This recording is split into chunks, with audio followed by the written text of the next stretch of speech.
In the local shop, next to major beer brands, you might find microbrews with crazy names like Wild Skunk Ale, Fiddlehead Fuel, or Mudsucker Stout, although I just made those up.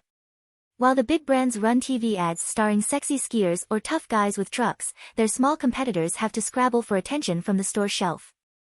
That's because, much like a small shrub or fern beneath the tall trees in a forest, microbreweries live in the shadows of their larger corporate competitors. And, surprisingly, many species and businesses that eke out a living in the shadows of giants employ similar strategies to succeed in their respective dog-eat-dog worlds of intense competition for limited resources. The winners of this competition in the forest or beer business, as defined by sheer volume, are those that capture the most resources, sunlight in one case and consumers' dollars in the other. The mechanics differ. Big trees capture sunlight by being tall and wide, while large brewers earn billions of dollars of profits by having a broad reach, attracting customers with low prices, mild flavor, and large advertising budgets. The outcome is the same, though, by capturing the most valuable resources before they reach others, dominant trees and companies exclude weaker competitors who employ the same tactics. But there are trade-offs to any strategy, and being the best on average rarely works in all cases and conditions.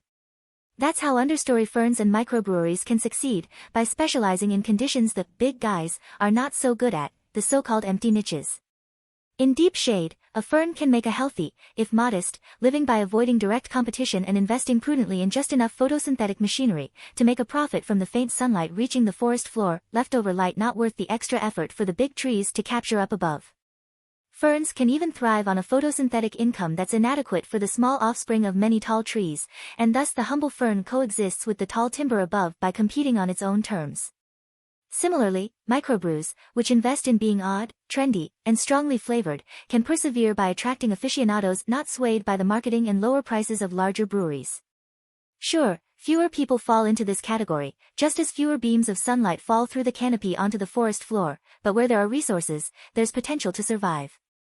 And survival is the goal of both ferns and firms, so it's not really that surprising that both nature and the economy, driven by the same kinds of competition, give rise to niches and diversification, to canopy and understory in the forest, and in the supermarket aisle.